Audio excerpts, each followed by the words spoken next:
आपने बहुत अच्छी बात बोली है कि ये एजुकेशन हब है, और इस अगर आप एजुकेशन हब को यहाँ से हटा दिया जाए तो कोटा सिटी के अंदर क्या रोजगार रहेंगे। तो पहले मैं आपको ये बताना चाहूंगा कि ये अपना देश का चुनाव है, और हर जनप्रतिनिधि को ये रहता है कि मैं भी जनप्रतिनिधि हूँ, मुझे भी कहीं ना कहीं अपना स्वार्थ दिखना चाहिए चुनावों के अंदर। मैं किसी पार्टी विशेष की बात नहीं करूंगा कि कांग्रेस है बीजेपी। हर बंदा चाहता है कि मैं कांग्रेस के साथ खड़ा हूँ, तो कांग्रेस वाला चाहेगा मुझे पर्सनल हित है, और बीजेपी वाला चाहेगा मुझे अपना करियर चलाना होता है। अब आती है थोड़ी सी, हम घर से बाहर निकलेंगे और समाज या देश की बात करना चाहते हैं, और करना भी चाहिए। ये चुनाव इसीलिए होते हैं कि ये पर्सनल हित के लिए नहीं होते हैं कि हमारा राशन कार्ड चालू हो गया है, या मुझे अपनी पर्सनल नौकरी मिल गई है, या मेरे को अपना कोई निजी स्वार्थ मैंने अपना हित कर लिया है।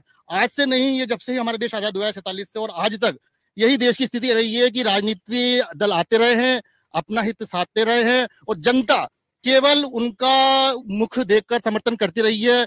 कभी मन मानकर, कभी मन राजी कर कर, कभी मन हार कर। सर ने पूछा है कि अगर हम एजुकेशन हब को हटा दिया जाए, तो अगर हम देश की बात करें तो मोदी जी का नाम ना लेके कोई भी एक जनप्रतिनिधि ऐसा है हुआ जो देश को आगे चलाना चाहता है, तो रोजगार हर व्यक्ति को मिलना ये संभव नहीं है। और हम भी समझते हैं किसी के एजुकेशन कारण वो रोजगार में नहीं जा सकता, या कोई आर्थिक स्थिति कारण उतनी अच्छी एजुकेशन नहीं ले सकता मेडिकल में, ITI GI में, कि वो आकर यहाँ कोटा में पढ़ाई कर सके। तो इसका समाधान क्या है? हम घर कैसे चलाएंगे, हमारा रोजगार कैसे होगा, हमारी आर्थिक उन्नति कैसे करेंगे, हमारे देश का, समाज का, परिवार का उन्नति कैसे करेंगे?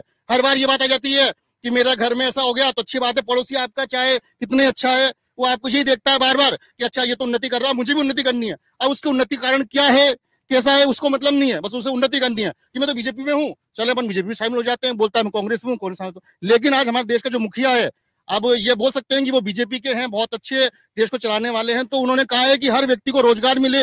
रोजगार मिलने का साधन शायद वो अपना एक नौकरी भी हो सकता है, और स्वयं के अपने बल पर एक वो रोजगार साबित करता है। भैया ने बोला कि पकौड़े और चाय ये एक मजाक का मुद्दा बन सकता है, लेकिन एक छोटे छोटा रोजगार भी, बहुमुखी रोजगार भी चलाकर भी वो अपना घर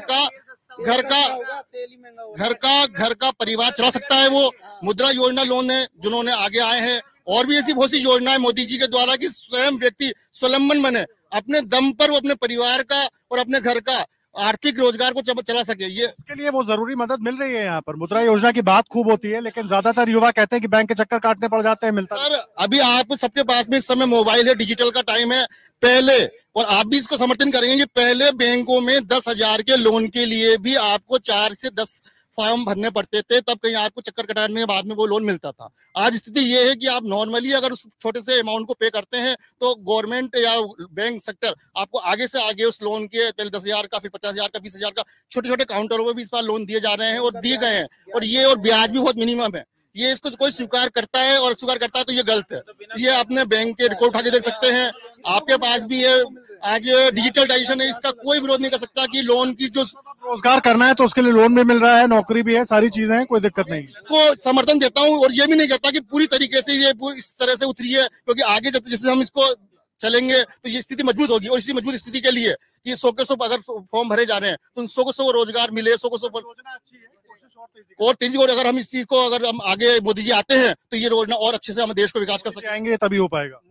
ये मोदी जी शब्द को लेके इसको गलत बहाना ये नहीं कि मोदी जी आएंगे। एक अच्छा व्यक्ति अगर आता है देश के लिए तो देश को आगे ही ले जाएगा, चाहे परिवार का मुखिया भी एक पिता होता है, अगर वो अच्छा पिता है तो अपना उसका पिता। तो राहुल गांधी आ जाते हैं तो हो जाएगा ये 2047 से अपन देख रहे हैं, और आज भी देख रहे हैं आप। मैं राहुल गांधी को, मोदी जी को कंपेरिजन नहीं करना चाहता कि राहुल गांधी जी आज उस परिवार को जो संबंध करते हैं, जो बहुत पुराने साल से हमने चला रहा है, उसके उन्होंने क्या करा, आज उनकी स्थिति को देख रहे हैं कि वो खड़ा रहने भी इस चुनाव के माहौल में अपने आप को, उनका स्थिरता आधार नहीं है, और वह कई पार्टियों संगठन बना रहे हैं, कई पार्टियों का एक साथ खड़े रहकर भी वो चाहते तो आज कांग्रेस कोई अकेली पार्टी ऐसी मौजूद पार्टी थी जिसके कारण वो खुद एक चेहरा था, लेकिन आज उसको अपना चेहरा बचाने के लिए कई पार्टियों से सहयोग लेना पड़ रहा है। अगर आप ये वीडियो YouTube पर देख रहे हैं तो हमारे चैनल को सब्सक्राइब करें और बेल आइकन को दबाना ना भूलें। अगर आप Facebook पर ये वीडियो देख रहे हैं तो हमारे पेज को लाइक करें।